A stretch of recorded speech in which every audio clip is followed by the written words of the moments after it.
Welcome to the Real Film Nerds Podcast.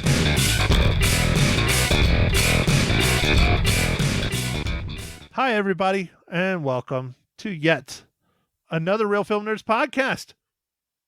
Episode number 307. Movie with Tom Hanks, where he plays an old man, but he's not really that old. I questioned it, so I had to look it up. He's only 66. Anyways, this week we chat about a film that hopefully is bringing the older generation back to the theaters so that the theaters can start selling popcorn before 5 o'clock in the evening. Mike, how did you enjoy A Man Called Otto? Well, man, you know, it's always fun to watch a grumpy old man on screen. There's just something about it, you know. It's just kind of fun. I like this movie quite a bit, but it's a little bit of a sad story. But it was good, man. I think it was fun. I don't know if it's doing very well. When I went and saw it, there was no one, man. Like, I was pretty much by myself in the theater. How was it in your neck of the woods? Mike, question before we start getting going on that. So who do you think out of the two of us will be the grumpier old man? Oh, dude, I was going to just point at you right away. Like, boom. Like, you're just going to be like, off my lawn. You're going to be sitting there with your shotgun. You're just going to be like, hey, click. Dude, I'm already doing that shit now, and I don't even have a lawn, and there's not even any kids that live in my neighborhood. I yell at the old people walking their dogs. Nice, dude. See, you're already getting it. You're getting it.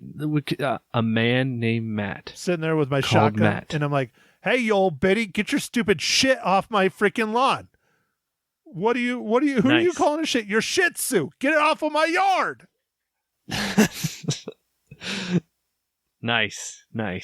Very nice, Matt. Okay, all right. Before we get too far, Mike, I'll touch on how many people were in the theater, and then I will add in Ma Henshaw because she talked about it on the radio this morning. But Mike, before we get too far, for Real Film Nerds episode number 307, can you go ahead and give us a breakdown for A Man Called Otto? Oh yes, absolutely, Matt. So A Man Called Otto is directed by Mark Forster. Is written by the screenplay was written by David McGee, and it's based on a book called A Man Called Ove by Frederick Backman and Hans Holm. It's starring Tom Hanks, Mariana Treviño, Mac Bidet, Cameron Britton, and Peter Lawson Jones. And this movie is Otto is a grump who's given up on life following the loss of his wife and wants to end it all. When a young family moves in nearby, he meets his match in quick-witted Maricel, leading to a friendship that will turn his world around. Hold on, wait. Did you just pronounce that kid's name as Bidet, and it's Bayda? And you think that says bidet, like the thing that washes your asshole out? Yeah, dude, isn't that it's Bayday? Yeah, I would go with Bayda because it doesn't have another Y, but that's my, bidet. Sure, fuck it, why not, Mike? Jesus. Okay, for man, those of you, man, I really thought it was right, man. Oh, jeez, I did not think that last name is Bidet. I was not Yda Bayda all in right. my book. All right, dang it. All right, but it's pretty funny.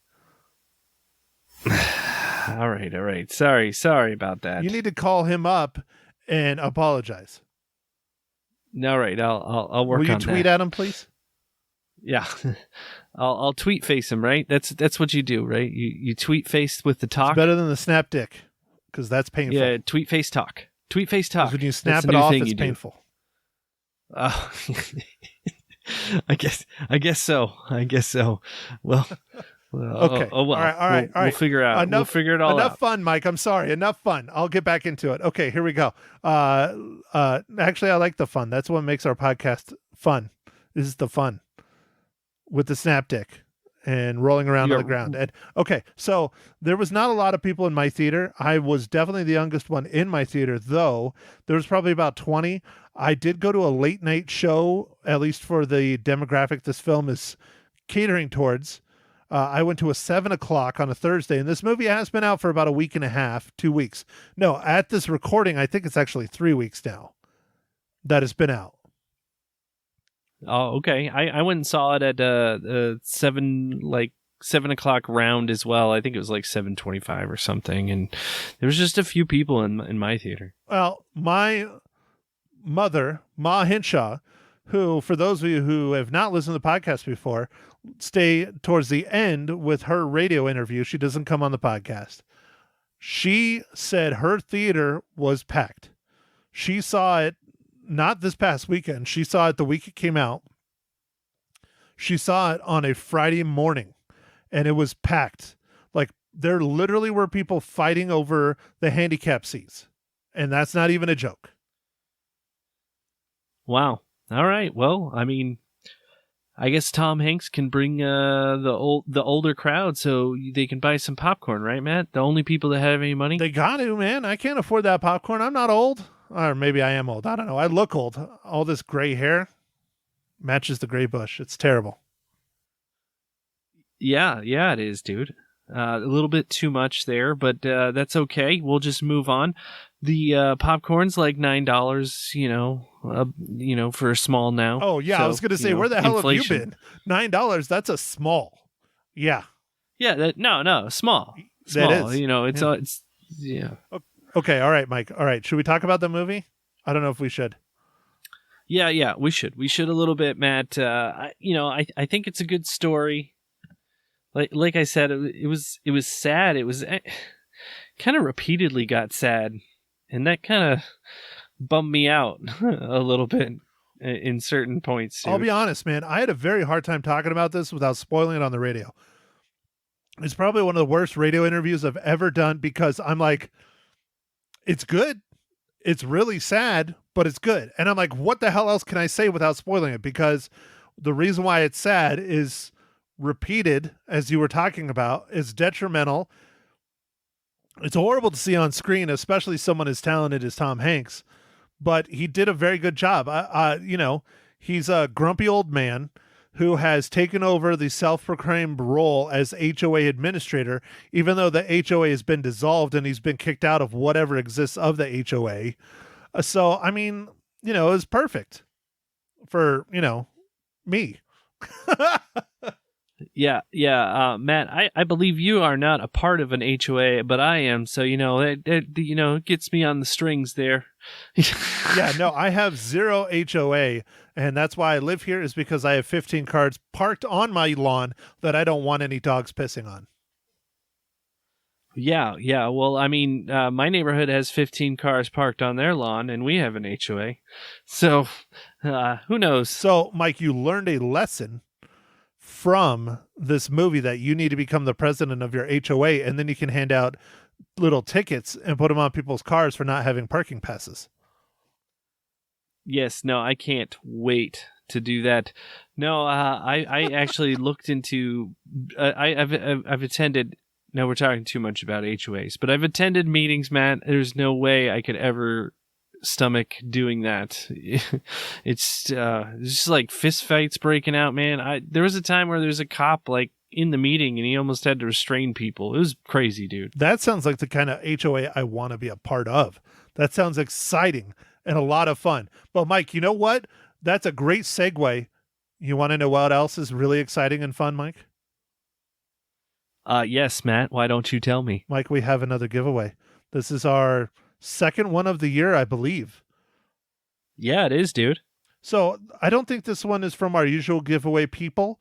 This might be direct from the studio, but I'm not 100% sure because it doesn't say on here. But Mike, we're giving away a horror movie that I have not heard of, but it's done by a production company that I have heard of and that you have heard of. And that's why I signed on to do this giveaway, because I know you're a fan of Blumhouse. So we're giving away the latest movie done by Blumhouse, who historically does horror movies. What's one of your favorite Blumhouse films, Mike? Oh man, you just put me on the spot, Matt. Does it hurt? I know. I can't think of one. You know what I think though? Shit, I can't think of the name. Hereditary. That's the one with the head and the ants. Isn't that a Blumhouse? No, I don't think that's a Blumhouse, dude. I think that's an A24. A24? That's a good one. I thought that was a Blumhouse. Yeah. Oh. No, I don't think so. There's a one that has Kevin Bacon in it and this creepy like monster dude. That's a Blumhouse. Dang it. Kevin Bacon, Sinister. creepy monster. Sinister. Oh, I thought you were going to say Guardians of the Galaxy Holiday Special. I was like, no, that was Disney Plus, Mike. No. Sinister, dude. That there. I don't think I saw Sinister. Did you enjoy it? It's creepy, man. Yes, I enjoyed it. Yes. Okay, Mike. Well, our listeners get to enjoy this giveaway. So I think I'm gonna do the question. I think that was a good question because it screwed both of us up pretty good. If you want to be entered into our giveaway for a free copy of Blumhouse's latest film, it's called "There's Something Wrong with the Children." You need to email Matt or Mike at realfilmnerds.com and tell us one of your favorite Blumhouse production films. Sound good, Mike?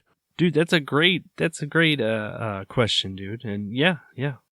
And unlike Mike and I, you can use the internet to look this up because we're, just doing this on the fly and trying not to type and make noise so we can't look it up. But anyways, so go ahead, email that to one of us. Let me get to the business so we can continue on with the show. Here we go.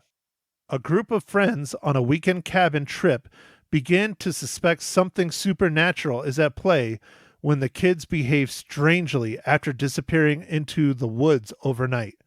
There's Something Wrong with the Children is the latest horror film from Blumhouse Productions. It is currently available to buy or rent on digital. This film is not rated. Oh yeah, that means it's probably brutal. Oh yeah, man. Woo. Well, all right, there you go. So you want to be entered to win a copy of There's Something Wrong with the Children.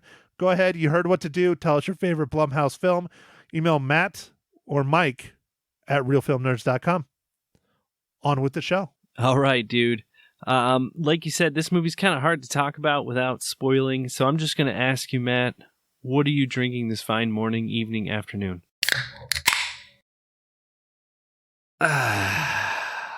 Mike, it's nothing special, but it's special to me because it's my favorite beer. I'm just drinking another Kilt Lifter because I have so many. Dude, that's awesome. That's a great beer, man. It's a great way to start the new year. This dry January. I think we should just F that. What? Dry January? You haven't heard this, dude? It's all huge now, dude. What? Man, you're not very trendy anymore, man. Clearly not. I mean, why would anybody be dry in January? Like, that's when you really need to drink the most because it's the start of a new year. It's only going to go downhill from here. So why not enjoy it? Well, there's this trend with not giving up alcohol after, I guess, a month or two of imbibing. And then, they've even come out with beers with like 0%, like tons of them, dude. Like, it's weird. Real weird. Is that why Heineken keeps pushing them on TV? The Heineken Zeros with Ant-Man and Wasp and Kang the Conqueror and his aunt and stuff? I don't know about that, but yes, there's definitely a push for that, and people are like those, like they call it mocktails. It's like a cocktail. Like we used to call it a virgin daiquiri, but they have a whole new name for it now, and they even like try and make things taste like booze without booze. Is that because virgin is like offensive? Oh, is it offensive now? Did that get canceled? I don't know. That's Matt, why I'm you asking. Didn't tell me, dude. Maybe it's offensive to us man whores. Dude, you didn't tell me. I'm supposed to know. Matt, you're supposed to give me that list every week about everything that's canceled. Dude, you're the one that's like cool and like knows all these things. I didn't even know what Dry January was. How do I know if it's been canceled or not? All right. Okay, hold on. You have your book. You're itching to go, but you still didn't tell me what beer you're drinking. Oh, yeah, sorry. I am drinking it's called a Hazy Little Thing. It is a hazy IPA from Sierra Nevada. I was going to ask if you were just doing Dry January then, since you're not going to tell me what you're drinking. But thank you, Mike. I appreciate what you're drinking. Even though it's another IPA, that tastes like basically cat urine. So go ahead, bring your hate mail, bring it on. Email me that you love IPAs and that I'm wrong. I'm not wrong. Cat urine, boom, bitter, out. I don't know why you're drinking cat urine, man. Well, you got to make sure the cat still hasn't gone bad. Okay, all right. Well, That was a terrible joke. That was awful. Okay. that's so, terrible. Let's move it on. Following it up with another terrible joke. There you go, dude. Mike, what is this week's dad joke? I got dad jokes, I don't think they understand though. Gotta think I'm funny, other people never laugh though. Dad jokes. How can you tell if Legoland is busy? It's all blocked up. This is very close, Matt. People will be lined up for blocks. Oh, I was so close. I was so close. Ah, damn it. Oh, well. That was good. That was good. I'll give him that one. That was a good one. That was a good one. That was a pretty good one. All right, Mike, my turn. I mean, we keep doing these segments. Maybe we should stop. I don't know. Maybe people don't like them, but they're continuing at least for now. Mike, I still love this one. This one is my favorite. I don't give a shit what anybody says. Mike, how does A Man Called Otto relate to the Marvel Cinematic Universe?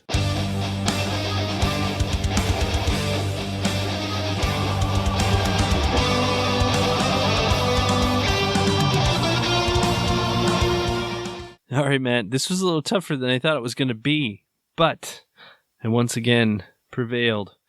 And with this one, I went down to the makeup department and I found Douglas No.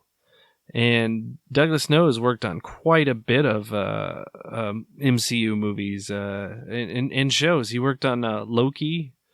He worked on Avengers Endgame, Captain Marvel, Avengers Infinity War, Thor Ragnarok. There's one more in here, I think. Thor the Dark World. Yeah, the Avengers, all kinds of stuff. Like really prolific, makeup artist. So he knows how to do lots of makeup. Yes. Terrible pun. Terrible pun. Okay, all right. So warning right now, if you want to see this movie and you don't want it spoiled, stop listening to our podcast because we're going to spoil A Man Called Otto. It's hard not to talk about this movie without spoiling it because one of the most integral parts of the film is a massive spoiler that happens over and over and over and over and over again, which makes it so fucking sad. But dude, I'm scarred for fucking life. I'll be honest. I'm scarred for fucking life. I don't ever want an image of Tom Hanks trying to kill himself in 5 different fucking ways zooming through my head for the rest of my days. Oh, dude, like that. If there's a complaint I have for the movie, it's like it's so tough, like because he just keeps trying over and over again and like getting interrupted. Like, it was rough, man. Like the first time, I'm like, all right, cool. We're good. Now we just know he's grumpy or whatever. And then it just like, nope, moving on. He's not a quitter. He's not a quitter. And it just kills me because Tom Hanks is America's fucking treasure. How dare you, Tom? How dare you even simulate doing that? Yeah, Matt, I am going to ask you something. This ran across my mind, Matt. I don't know if it did for you, but I feel like this movie is Tom Hanks's Gran Torino. Oh, yeah. Well, that's what I talked about this on the radio, and I thought I mentioned it last podcast. I was like, A Man Called Otto is basically Gran Torino without all the racism. Now, after watching it, no, it is a hell of a fucking lot darker than Gran Torino. Gran Torino is very, very dark and messed up, but he never tries to kill himself. At least not like really openly. And A Man Called Otto, he's just like, oh yeah, these people clearly need help. But you know what? I don't care. I still just don't want to be here anymore because I'm so alone. Dude, if I did that, I would hang myself. I would have started hanging myself at 19. I mean, I've been alone like my whole freaking life as far as, having a significant other.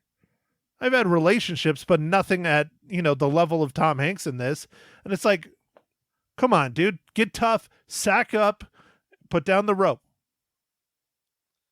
Yeah, dude, and the rope scene where he's arguing with the 5 foot, I was like, oh yeah, dude, this guy's a grumpy old dude. Oh, that's my mom's favorite scene of the whole film. She's like, "That's your father. That's your father. He does that all the time." I'm like, "No, Dad doesn't go to the hardware store at all. But hey, he does argue over simple little shit." But I called it like right off the bat, like when he was in there and he was measuring, and then how he grabbed a hook and an anchor that you put into the ceiling. I'm like, yeah, he's going to fucking hang himself. But this is a guy that's a handyman-ish, or thinks he is, and is going to do it right so he can't fuck it up. Well, he didn't do it right, and it pulled out of the ceiling. Yeah, no, it was, I don't know. And then, another thing that made this movie kind of like brutally sad was like, we keep getting flashes of like his relationship with his wife and like how they met and stuff. And it's like super awesome and like really like a cute story. And then it makes like him coming back to reality like worse. Well, I think they did that on purpose to make you feel the pain that he's feeling, because it is such a sweet story. She is so awesome. She's a very attractive actress. I don't remember what else she's in, but I've seen her before. I haven't seen the actor that played a young Tom Hanks before, though. It's the whole thing. I mean, how they did it. I mean, nobody meets like that anymore. It's all freaking, swipe left or swipe right, or YouTube or Snapcock, or whatever the dating shit is now.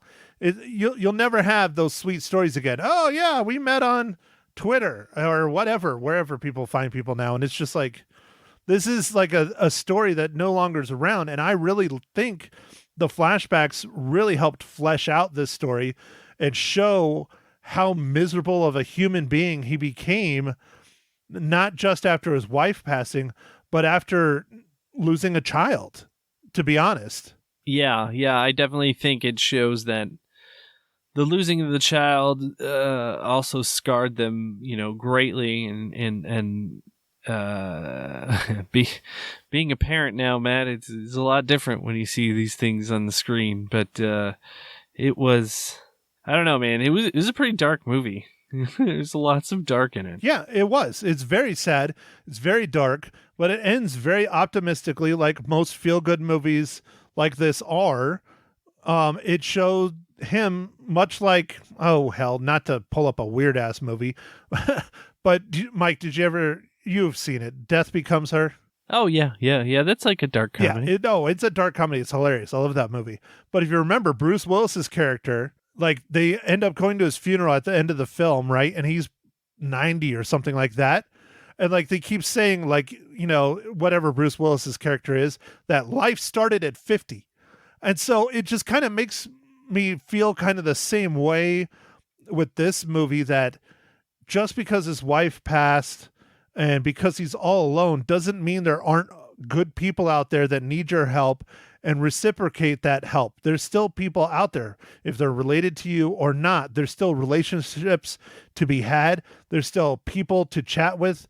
There's still someone that's willing to take care of you. I mean, think about it. She made all this wonderful Mexican food and kept bringing it over to him, even though he was questioning it from the start. Yeah, man. No, and they're I don't know, almost forced relationship, because they kept asking for help, and then like after he helped them the one time because he couldn't stand how he was backing up the trailer to move in, it just like continues on and on. It's kind of funny. And they build their relationship, and then he kind of gets along with some of the other people in the in that, what was it, condo or townhomes? I think they were townhomes. What would you call it? It was very strange because they look like they're townhomes, condos, something, but they're clearly older because he's been there at least 40 or 50 years. At least that's what it looks like to me. Yeah, I don't know, and I don't even know if we ever found out what city it was in, or did they say? Philadelphia. Oh, okay. Yeah, they were in Philly. Yeah, but I don't know, man. It was a pretty good movie, but I'm gonna ask you a weird question, Matt. Would you recommend seeing this in the theater, or do you think you would recommend streaming it? Do you think people should go watch it? I don't know, man. It's sad. It's a hard watch. Okay, so what my answer is. I think people should go see it in the theaters just because the theaters need our support. My real answer is, I think you could wait until it comes out on streaming. But I definitely think it's worth a watch. I think it's a very, very good movie. Just because a movie is sad doesn't mean it's not a good movie.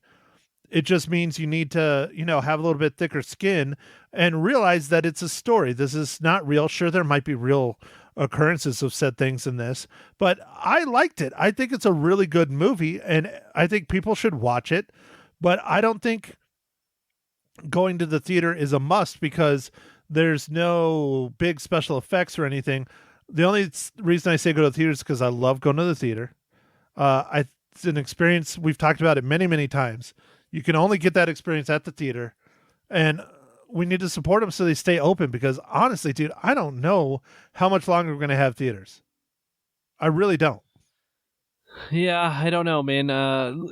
We have some MCU movie coming, but it does seem like there's a lot of feast or famine in the theaters, and right now they're kind of famine. Although Avatar seems to be making some money, I don't know if it's making as much money as it is in foreign markets as it is here in America. And yeah, I think you'd see it in the theater if you're going to watch this movie. And then Matt, I got another good question for you. So grumpy old men are funny or can be funny, the situation. Like the movie Do you think... Grumpy Old Men or Grumpier Old Men? No. Okay. Well, so there is that movie, but like just in a like overall, like as a character, a grumpy old man is kind of like funny because they're just, grumpy, get off my lawn kind of guy. As just a character, as a real person. Because my dad's a grumpy old man, and he's not very funny. He's just mean. Gotcha. And your dad is a very nice old man, and he's not grumpy or mean. And I'd rather hang out with him all day. Okay. All right. Well, but besides all that, all right. I know that was very loaded. Sorry. Yes. What do you think it would change the story big time if it was a woman and they flipped around the story a little bit? Ooh, shit. Yes. 100%. You want me to elaborate? Yeah. Yeah, dude. Elaborate, man. You can't just say yes and say nothing. You didn't say I had to. Now I have to. Damn it. Shit. Okay, I'll try and keep this short. I think just because of the gender role and how old women are seen as shrewd and mean and uncaring when they're bitter and grumpy like this, I think it would be taken differently versus the silly, grumpy old man who just is done with life. Make sense? I think that's probably a decent explanation. I don't want it to seem like I'm being sexist because I'm not.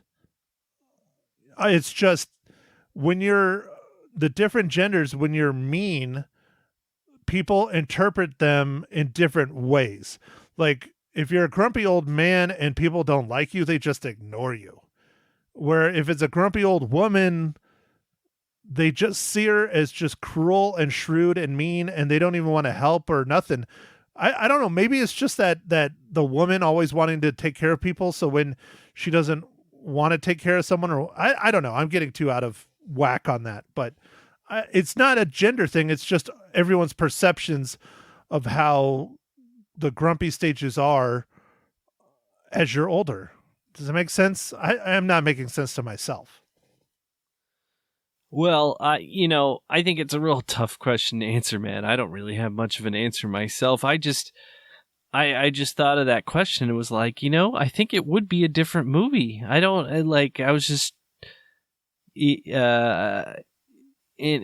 some of it does have to do maybe with some gender roles and stuff, Matt. Like, it's definitely society for sure would be a factor. It's consciously Matt, or subconsciously. How's that? Yeah, Matt. Just a real quick glimpse into me as a parent or a parent. I took one of my kids in because he was sick to the doctor, right? I called him up and said, I got to bring my kid in or whatever. And the front office lady and the nurse who checked him out, they were all like, almost idolizing me as like this great person and whatever because I was taking care of the kid. And you had an active role in your child's life as a father. Interesting. Yeah, so I was being like almost overpraised and like put up on this pedestal for just taking care of my child. So what you're saying is Maggie shouldn't be listening to this podcast whatsoever, or you shouldn't be allowed to take your child anywhere alone. No, I mean, I told her about it, and she was like, well, that's interesting. Huh. Okay, all right. Like, I don't feel so bad now.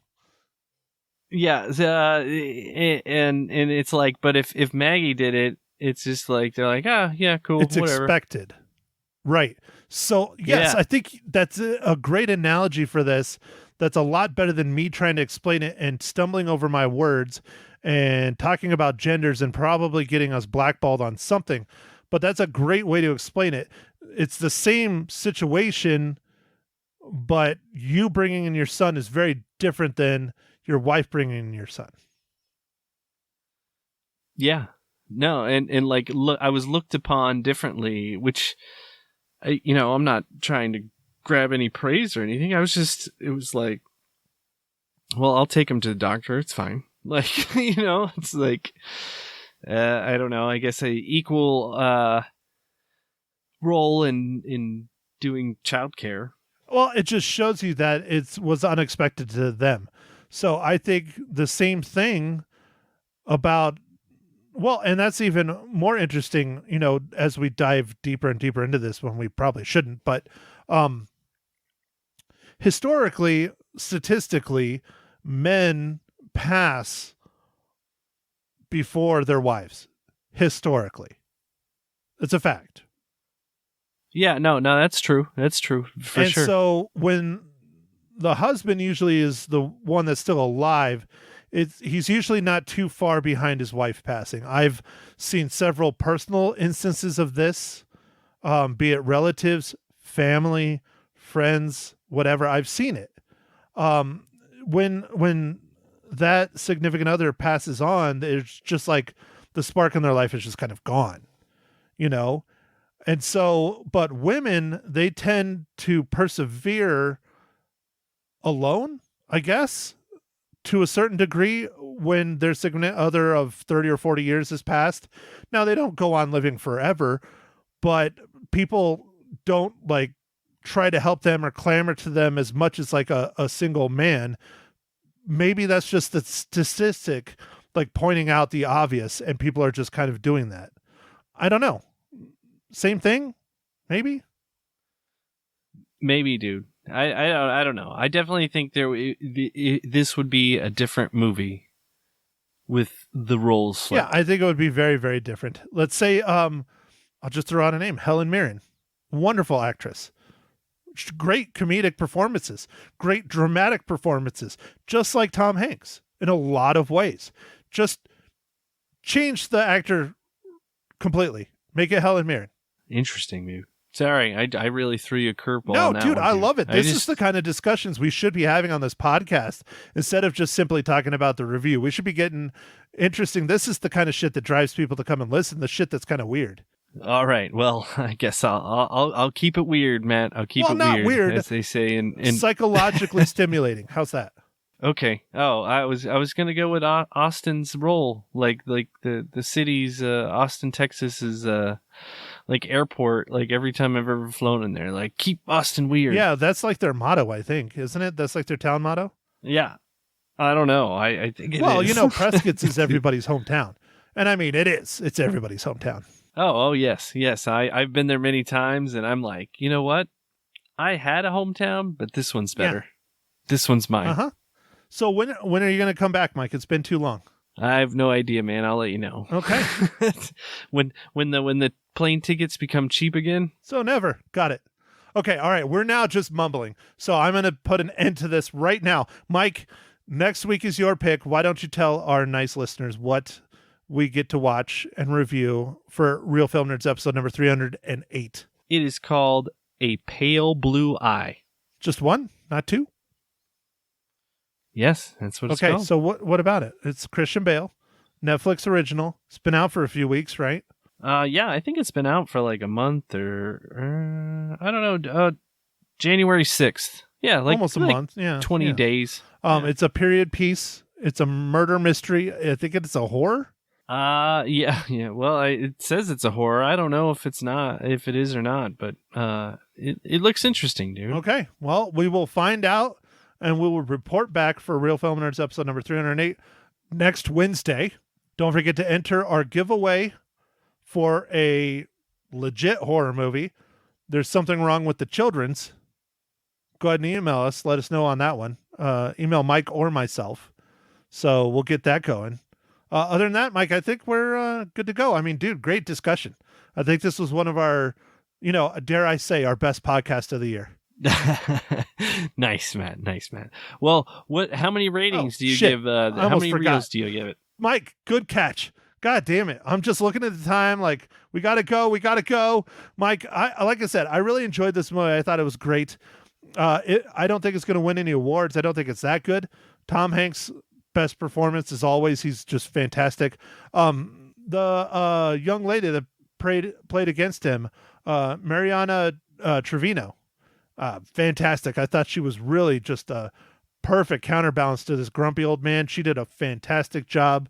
Everyone just all around did a really, really good job. Mike, I give it 4 out of 5 reels. Oh, nice, dude. Nice. Yeah, I guess I'm the grumpier one on this one, Matt. I give it 3.5 reels. Dude, nothing's wrong with that. I mean, it's very sad, but I try not to judge films. Like, if they make you feel something sad or good, I think it's a good thing, because that's a good piece of art, is it makes you feel something. And this one definitely made me feel very sad and confused, and then very happy at the end when you get your, resolution, that he found another family, basically. Yeah. He found a way to keep on living. So anyway, that was good. But yeah. So I guess, Matt, I'll let our audience go. Thanks for listening, everybody. Make sure to go out to the theaters and support your local theater. And, we'll catch you on the next pod. A Pale Blue Eye. Follow us on Instagram, Twitter, and Facebook. Thanks, everyone. Thank you for listening to The Real Film Nerds. Now, don't forget to follow us on Facebook, Twitter, and Instagram at Real Film Nerds. Now, go out and catch a movie.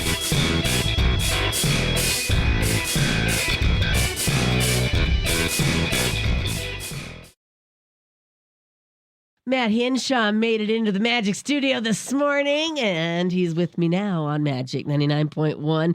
Good morning. How are the roads? Little slidey. Yeah, a little slick, huh? Yeah. Yeah. It's fine, though. It is fine. I mean, if you go slow, but they're icy. I agree, 100%. Well, I was driving fast because I was late. Oh, well, so you're not supposed to drive fast in the snow. I was taking those turns like a stock car driver. In your minivan? Minivan? Yep. I bet that was a good time. Everybody loves it. They get out of the way. Yeah, I bet. They think it's a family of 4. Yeah, they think I'm a crazy parent. It's the best. Well, you are crazy. Maybe not a parent yet, but there's still time. There's still hope. Don't hold your breath. Okay, I won't hold my breath. Let's talk about the movie, shall we? Instead of your reproductive timeline. Inadequacies? I don't know nothing about that. Okay. A Man Called Otto. A Man Called Otto. Yes, this is the big movie starring Tom Hanks. Yes, ma'am. In the theater or at home? It's in the theater. Okay. Yeah, you got to leave the house for this one. All right. I'm sorry, Lisa. I know. I can't do it, but tell me. I believe in you. Did you like it? Yeah, it was okay. It was all just right. Okay, yeah. It's sad. It's really sad. We don't need any more sadness in our lives right I would say it's 85% sad, and then the last 15%, it's the warm and fuzzy, redemption feeling. Was that enough to make it worth watching the movie? Yeah, I mean it's decent. I thought it was good. Okay. It's I don't know. It's It's a grumpy old man. He's having a rough time. He's having a rough go. His wife is no longer with him anymore, and he's just having a rough go, and he's taking it out on the world around him, especially his neighbors, because he kind of self-appoints himself the lead of the HOA. Oh, So we all know what that's like. Oh, it's hilarious. Okay, well, it looks like you're right in track with Rotten Tomatoes gave it 69. 92% of Google users liked it, though. It's Tom Hanks. He's awesome. That's what I was going to say, because of Tom Hanks, I'm sure. The crazy, he's not even that old. No? He's 66. In real life? Yeah. Oh, okay. Yeah. But he plays someone much older than that. Oh, he does. Much okay. older. Okay, Yeah. like what? In his 80s? Yeah, I would say probably in his 80s. Wow. Yeah. Okay, good for Yeah. him. How many reels are you going to give it? I thought it was good. Yeah. I didn't think it was anything special. I definitely think it's worth a watch. Yeah. 4 out of 5. Is it worth going to the theater? Always. I love going to the I theater. know you do. I know you do. That's a loaded question when you ask me, because you know I'm going to say yes. Right. There's a movie I want to see. Oh, A Man Called Whale or something like that. A whale, a man that's a You mean whale. The Whale? The Whale, yeah. I want to With see Brendan that. Fraser? Yes, I And would like to see that it's too. only in theaters. And so, yeah, I may not see that one. They're not streaming it. You're not going to go see it at all. Well, if you'll go with me, maybe. Okay, let's go. All right. Thursday nights. Thursday I go at nights. 9:30. I'm not going to the movies at 9:30 at night. Do you know what time I wake up for this very important job? No. 4 a.m. See, that's plenty of sleep. Yeah. Movie gets out about midnight. I could sleep through You the whole sleep? movie and then just take me straight to the station. Yeah, and we'll just come right on in and we'll talk about it. I love it. This is a great idea. It's a bad idea. We're calling Ma Henshaw. That's a good idea. She's coming up next on Magic 99.1. Morning, y'all. Good morning, Ma Henshaw on Magic 99.1. How you doing? Peachy. Peachy keen. Very good. Very good. All right. You saw a movie this weekend starring the big shot Tom Hanks, A Man Called Otto. What'd you think, Ma? Absolutely thought it was great and wonderful. Mother And loved it. Well, it is kind of for her Interesting. generation. It is. Yeah, you say it's interesting. Tell me why. I can't because I'd spoil Oh, the you'd whole spoil it movie. all. Okay, was But there? we had the whole theater was full, and I talked to a couple of people who had seen it twice. They just loved it. It has a very good message to it, and sad. Yes, it was sad in spots, but it had fun things in other spots that people will relate to. Are you talking about the And- nudity? No, No. Okay. So there was no nudity in the movie? no. Oh, okay. That's probably best. All right. Well, Matt No. said it was 85% sad, 15% happy. Would you agree? No, I think there was more happy than that. Okay. But, that's just me. That's just you. Yes.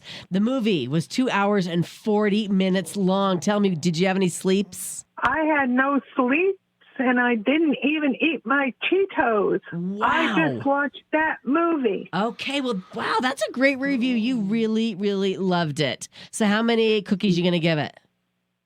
Oh, I'm going to give it 5 because I thought it was really amazing. 5 out of 5 cookies. Have you ever done that before? Yeah, she has. Oh, she has. I don't know Yeah, what, though. But I have. Yeah. I Wow. don't remember. That is No. amazing. Okay, well, what a great review. According to you, we all need to see this movie. How many reels did you give it, Matt? 4. 4. He gave it 4. It's reels. good. Yeah, well, Tom Hanks, he's not going to pick a bad film. It definitely has a lot of meaning. She's right in that. Okay, lots So of meaning. you can't really talk about the meaning without spoiling the whole film, because it's Yeah. not what you would expect in certain levels when you walk in. Okay. Yeah. All right, well, that's a fair review, you guys. Ma Henshaw, you stay warm down there in Sierra Vista, okay? And we'll talk to you next week. All righty. On Magic 99.1. That's the one. Take care. So what are you going to review next week, You Matt? have her so trained. You don't even have to ask. She just does it. I love that about her. What are you going to watch next week or talk about next week? So it's a Netflix original starring Christian Bale. It's a crime horror mystery movie, period piece. It's called The Pale Blue Eye. Okay, sounds thrilling, if nothing else. A world-weary detective is hired to investigate the murder of a West Point cadet. Wow. Okay, well, there you have it. Don't miss that review. Also, don't miss Matt's podcast. It's called The Real Film Nerds. And you can catch Matt and Ma here every Monday morning on what station, Matt? Magic 99.1. See, I got you trained too. See, but you had to ask. But you knew the answer. Yeah, I know.